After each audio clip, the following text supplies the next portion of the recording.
সাফাই কর্মচারী। কোন সংস্থা? আমরা হচ্ছে এক্সট্রাশন পেস্ট বাঙাল এক্সট্রাশনের সাফাই কর্মচারী। এটা কি বালি মিউনিসিপালিটি? আমাদের বাড়ি পৌরসভা। এই বালি পৌরসভা কি কাজ করেন? আমরা সাফাই কর্মচারী কাজ করি। কি ঘটনা ঘটলো? ঘটনাটা ঘটছে এটাই যে একটা মানুষের জন্য প্রায় শয়ে শয়ে লেবারকে বাদ দেওয়া হচ্ছে, পয়সা দেওয়া হচ্ছে না। তার কারণটা হচ্ছে যে এই যে সাফাই কর্মচারী, একটা মানুষ ভুল করেছে, ডেট কেসের পর মাইনা আটকেছে, 100 দিনের মাইনা আটকেছে, বাড়তি পয়সা দেয় না। বাড়তি পয়সা যখন চাওয়া হয় তখনই কিছু না কিছু ধমকানিও আসে আমাদের কাছে। আর একটা কথা, দীর্ঘদিন মজদুর, মানে আজকে নতুন নয়, একটা কিছু ভুল হলেই সাফাই কর্মচারীর পয়সা আটকে দেওয়া হয়। কেন আমরা এটা বুঝতে পারি না। বড় মাথাদের আটকানো হয় না, ছোট কর্মচারীরা যারা 4000 পায়, 8000 পায়, 10,000 পায়, তাদের সাথে এই ঘটনাগুলো ঘটে। আর কি কেন ঘটে এটা কিন্তু আমরা আজ পর্যন্ত বুঝতে পারিনি।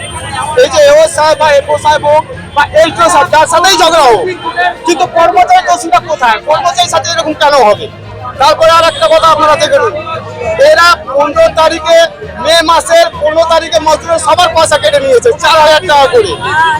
বললো যে 1 তারিখ পর্যন্ত মাইনা দেওয়া হবে, সেইখানে দেখা যাচ্ছে 8 তারিখ 9 তারিখ মাইনা চলে যাচ্ছে। ওই পয়সাটা কোথায় গেল? ওই পয়সাটা আমরা এখনো পেলাম না। তারপর আর একটা কথা আপনাকে বলা হচ্ছে যে হাওড়া কর্পোরেশনে এই ডিপার্টি, ওখানে মজদুরের মাইনা হচ্ছে 376, এইখানে পঞ্চম তলায় এখানে বালিতে হচ্ছে 355 একটিভেট হয়েছে, ওখানে হচ্ছে 202 টাকা রোজের, এখানে হচ্ছে 144 টাকা। কেন হবে? 1 বছর আগে ওখানে 2 বছর আগের থেকে মাইনা বাড়া, এখানে 1.5 বছর থেকে মাইনা ঘটা, তাহলে এটা পয়সাটা কে দেবে? কেন এরকম একটা ব্রাঞ্চের মধ্যে এরকম হচ্ছে? কতদিন ধরে মাইনা পাচ্ছেন না? এই মাইনাটা কমসে কম প্রায় হয়ে গেল, এটা 5 মাস আগের মাইনা পাবে, এবার আবার মাইনা আটকেছে। আমাদের মাইনা দিয়ে দিয়েছে, বাকি টাইমলেস কেস আর 100 দিনের মাইনাটা আটকে দিয়েছে। কি করবেন এখন? আমরা যখন পয়সা মধ্যে পয়সা পাবো না তখন ধর্মঘট চলবে। আর যেগুলো বাধা আছে সেটা তো কথাবার্তা হবেই, কিন্তু আগে হচ্ছে এদের পয়সা না দিলে ছোট ছোট বাল বাচ্চাকে খাবে নাকি? আপনারা আর কাজ করবেন না? না, কাজ করবো না। পয়সা না পেলে আমরা ধর্মঘট ডাকবে, পরে আমরা বসে থাকবো। এবার অফিসে আসবো, পরে আগে ওয়ার্ড ঘিরে রাখবো। তাহলে মানুষের সমস্যা হবে। আর সমস্যা তো হবে, আপনি বলুন, আমাদের সমস্যা হচ্ছে না? আমাদের সেলিটা কত কম জানেন? আপনি খুঁজে দেখেন পুরো গোটা বঙ্গালে, পশ্চিম বাংলা, যে বালির হাবড়ার মধ্যে কি চলছে, কি মাইনা দিচ্ছে। এক পর্যন্ত কর্মচারী ছুটি পয়সা পর্যন্ত দেয় না। কেন দেবে না? তারা সব তো পাস হয়েছে, কিন্তু দিচ্ছে না কেন? এই হচ্ছে মিউনিসিপালিটির এখন তো বর্তমান অবস্থা, সব খেয়ে নিচ্ছে। পুরো দুর্নীতি আমাদের মিউনিসিপালিটি ঢুকে আছে। আমার নাম হচ্ছে রাজেশ পান্ডে, আমি সাফাই কর্মচারী।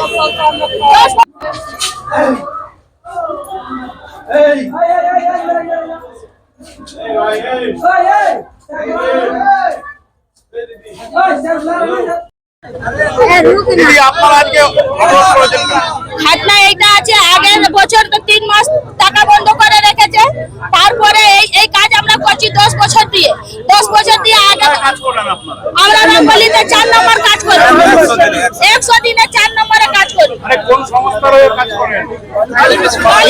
বালি পৌরসভা। হ্যাঁ, বালি। আচ্ছা, তো 2 মাস এইটা রুকে দিল, বলছে কি আর তো প্রুফ নেই, পারমান নেই, তো আমরা কি খাবো? এতদিন থেকে পারমান ছিল, প্রুফ ছিল, কোথা থেকে দিচ্ছিল? এই কথাটা বলছে না না না আমি কিছু দেবো না, ও সাইন করবে না, টাকাও দেবে না। কেন দেবে না? তখন আমরা এটা ঘেরাও করেছি, কেন করবো না? আমাদের পেটে জ্বালা আছে। কে সাইন করছে না? ওই ফাইন্যান্স অফিসার ও সাইন করছে না, ওই জন্য আমরা টাকা পাচ্ছি না, ওই জন্য আমরা ঘেরাও করেছি। আপনারা কি কাজ বন্ধ করে দিয়েছেন? হ্যাঁ, কাজটা বন্ধ, আজকে বন্ধ করেছি, না খালি আমরা কাজ করতাম। বন্ধ থাকবে মাইনে না পেলে, মাইনা না পাবো তো কাজ কি করে করবো? পেটটা রেখে করবো স্যার, আপনিই বলুন।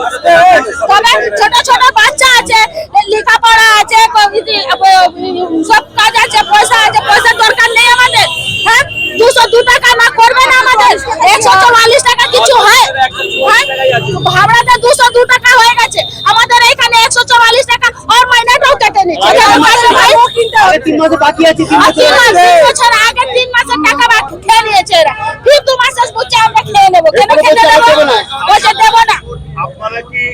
এখানকার যে এমএলএ আছে তাকে জানিয়েছিলেন? হ্যাঁ জানিয়েছি, এমএলএও গেছে, এমএলএ কে বলছে আমি কিচ্ছু করবো না, আমি কিচ্ছু শুনবো না, আমি কিচ্ছু সব করবো না, ওই জন্য আমরা ঘেরাও করেছি। ঘেরাও কথা শুনছে না, মাইনাই দেবে না। কেউ গেলে তাকে পুলিশে ধরিয়ে দিচ্ছে। পুলিশকে ধরিয়ে দিচ্ছে, যে যাচ্ছে পুলিশকে ধরিয়ে দিচ্ছে। কেন ভাই? আপনার নাম? আমার নাম মুন্নি।